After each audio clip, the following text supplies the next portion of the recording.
Gupta, your first reaction on the budget today. It was a budget, many are saying it's a continuation of where the Modi government started. Last year was all about tax reform. This year, though no big bang announcements as such, it's a continuation budget. What's your first thought?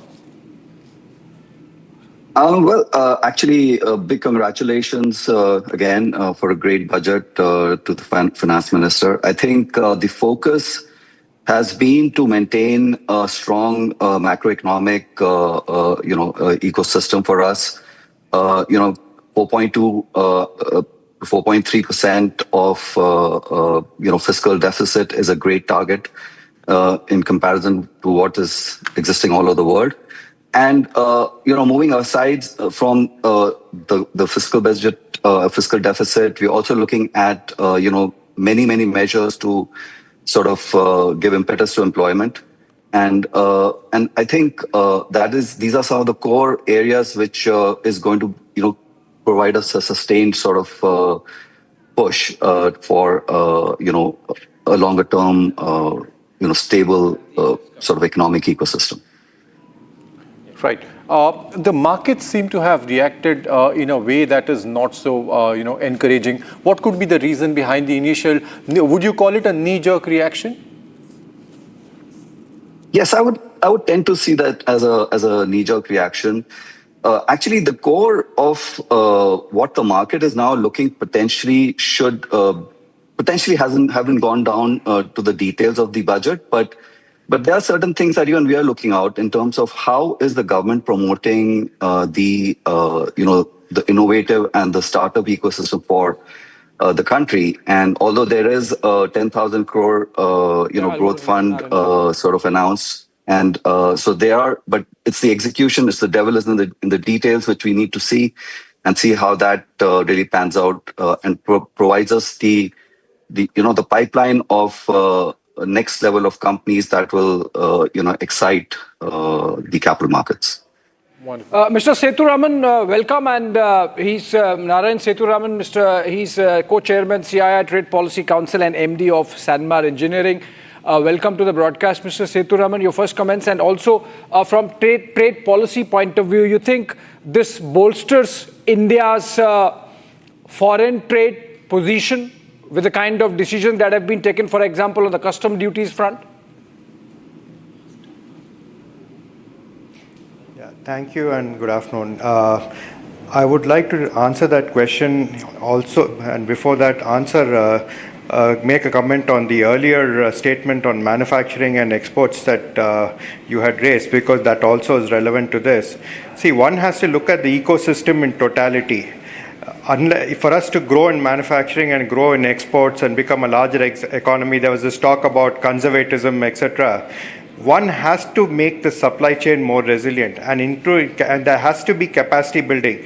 And this budget does just that. Whether if you look at the initiatives taken for MSMEs, who are a critical part of the supply chain, the focus on legacy manufacturing, the focus on the structural sectors, all of this will go towards expanding the manufacturing share of GDP, as well as making us a larger exporting nation. Yeah. The demand creation will come from some of the FTAs that have been signed, including the most recent one with the EU. And a lot of the process pains have been addressed. You asked about trade policies. The support for containers, which was just referred to, some of the temporary support for the SEZ and the changes in SEZ policies. Overall, I see this budget as a big positive for India as a whole and Indian manufacturing. Let me take this to Mr. Chandra Krishnamurthy, CFO of SRM Holdings and SRM Group of Institutions. The education sector takeaways, Mr. Krishnamurthy? Yes. If you recall, the finance minister started off by saying that this is a Yuva Shakti budget. It's just that, because it focuses on education, skilling, employment, with clear linkages to the education industry, to the education institutions, universities, higher education. If you look at the focus areas that the budget is focusing on, particularly in the emerging technologies, whether it is biopharma, clinical trials, semiconductor, AI, data centers, rare earths. There's a huge list actually. And all of these are going to require a lot of trained manpower, which clearly the education institutions will have to chip in terms of being able to train these people, provide these people for these sectors. Apart from the manpower, there will also be a lot of requirement for technology in terms of research, development, which the universities again can actually contribute significantly to. So I see this as a very broad-based, very focused budget from the education standpoint. And clearly this is also putting us on the path to achieving the objectives of the NEP 2020 of achieving 50% GER by in the next 10 years. Mr. Maheshwari, in fact, there wasn't any direct announcement as far as direct taxes are concerned for the common man. But if you have to take out three takeaways that are going to directly impact a common household's pockets, what would that be?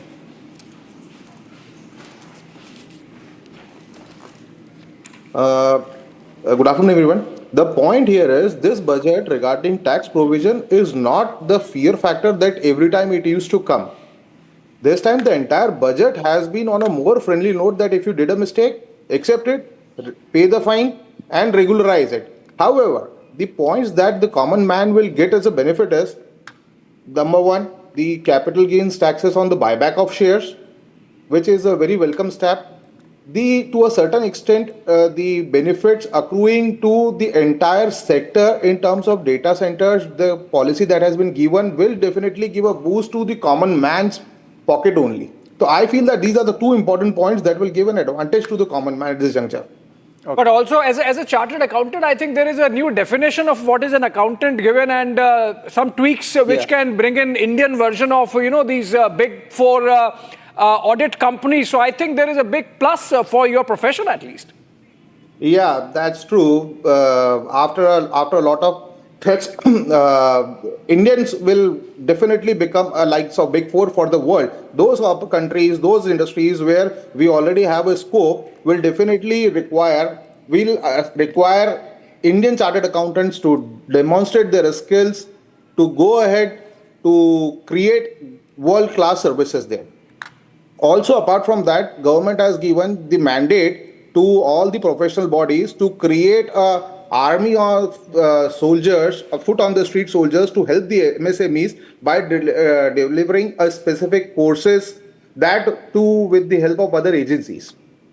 Right. Mr. Gupta, nothing in the budget on the face of it which can stem the tide of the FIIs leaving the Indian market. You think with the kind of slide we have seen today, even the DII sort of, dropping the hot potato, the markets would be a work in progress for a while?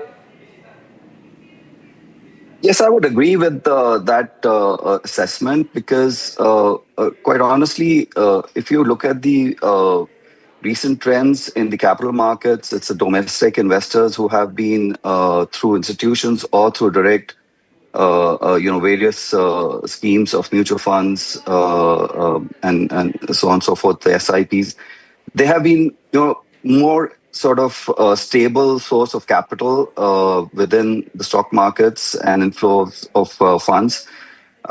And as far as I think global markets are concerned, global FI investors are concerned, they are quite heavily affected by what's happening globally.